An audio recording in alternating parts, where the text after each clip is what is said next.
Now to Miami for the announcement from the DOJ about possible charges against Raul Castro. Let's listen in. Uncles and aunts walk through these doors, 400,000 of them, looking for hope and opportunity. Today is their day. For generations of Cuban exiles, this building became more than a processing center. It became a symbol that freedom was still possible, a symbol that democracy, human dignity, and human rights matter. Today, we remember the 4 brave men of the Brothers to the Rescue whose lives were taken on February 24th, 1996. Not in war, but during a humanitarian mission rooted in compassion and in courage. Their sacrifice became a painful reminder to the world of the brutality of the Cuban regime and the high price so many have paid for speaking freely, defending democracy, and standing for human rights. We also recognize the countless victims who have suffered under the Cuban regime across generations, prisoners, families separated by exile, those silenced for dissidence, and all who have endured persecution, all in the pursuit of freedom and dignity. Their stories, our stories, are part of the larger story of Cuba, but also the part of the story of Miami and this Freedom Tower itself.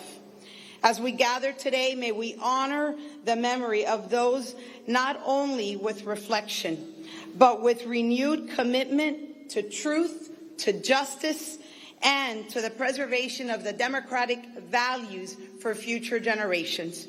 Thank you for being here today for this important commemoration. May God bless each of you, and may God bless the United States of America.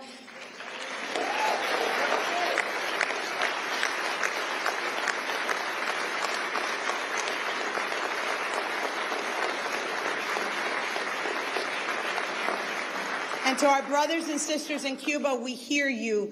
Freedom will come. Cuba will be libre.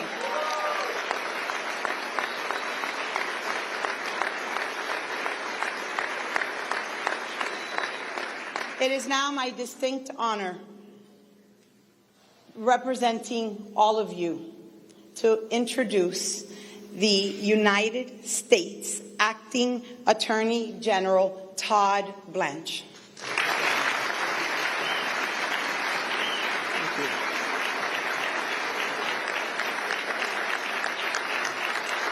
Thank you.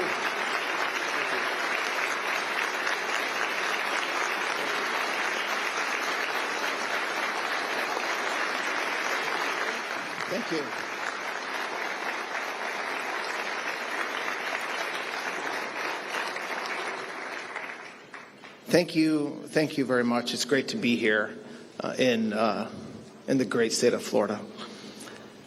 Today, we are announcing an indictment charging Raul Castro and several others with conspiracy to kill U.S. nationals.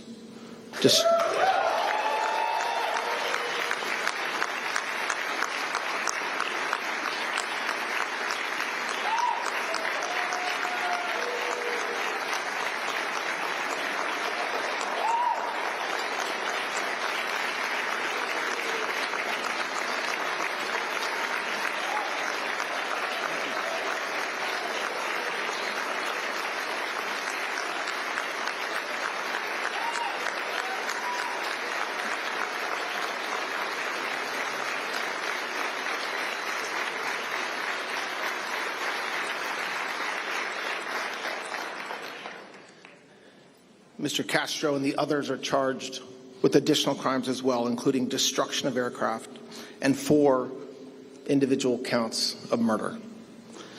The indictment was returned by a grand jury sitting in this district in Miami on April 23rd, 2026, and was unsealed today.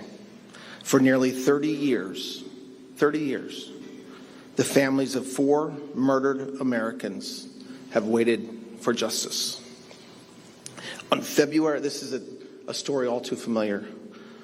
On February 24th, 1996, 2 civilian aircraft operated by Brothers to the Rescue were shot down over international waters by military aircraft from Cuba. 4 men were killed: Carlos Costa, Armando Alejandro Jr., Mario de la Peña, and Pablo Morales. They were unarmed civilians and were flying humanitarian missions for the rescue and protection of people fleeing oppression across the Florida Straits. As alleged in the indictment, Raul Castro and 5 co-defendants participated in a conspiracy that ended with Cuban military aircraft firing missiles at those civilian planes and killing 4 Americans. Those are the allegations returned by a federal grand jury. My message today is clear. The United States and President Trump does not and will not forget its citizens.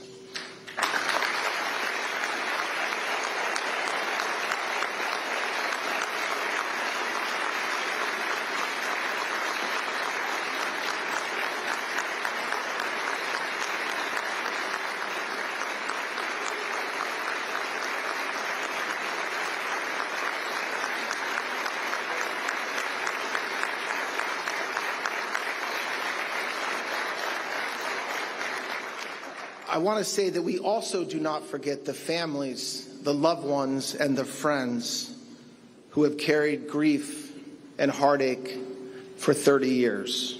For the first time in nearly 70 years, senior leadership of the Cuban regime has been charged in this country, in the United States of America, for acts of violence resulting in the deaths of American citizens. Nations and their leaders cannot be permitted to target Americans, kill them, and not face accountability. President Trump is committed to restoring a very simple but important principle. If you kill Americans, we will pursue you, no matter who you are, no matter what title you hold, and in this case, no matter how much time has passed.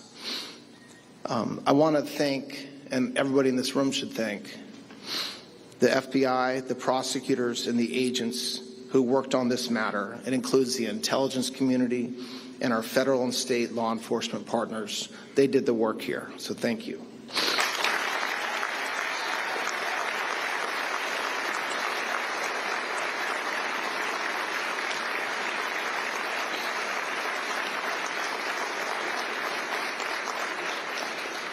There's a reason why myself and the senator and other leadership are here and not in Washington, D.C. to announce this indictment. The community here, you all, understands the history of the Cuban regime better than anyone in America. Many families here know the cost of oppression. I've heard stories over the past week and past months, every one of them heartbreaking. They know that the pain caused by the regime did not stop at the island's shores.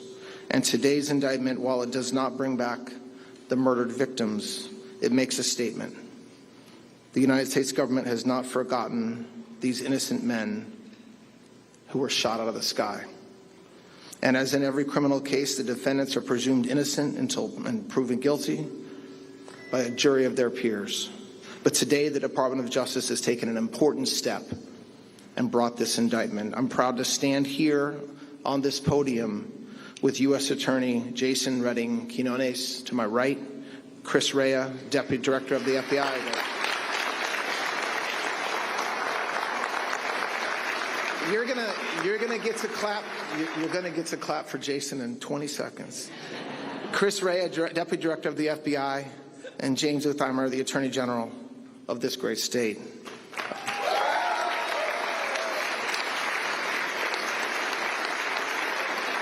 And your great U.S. Senator is here as well.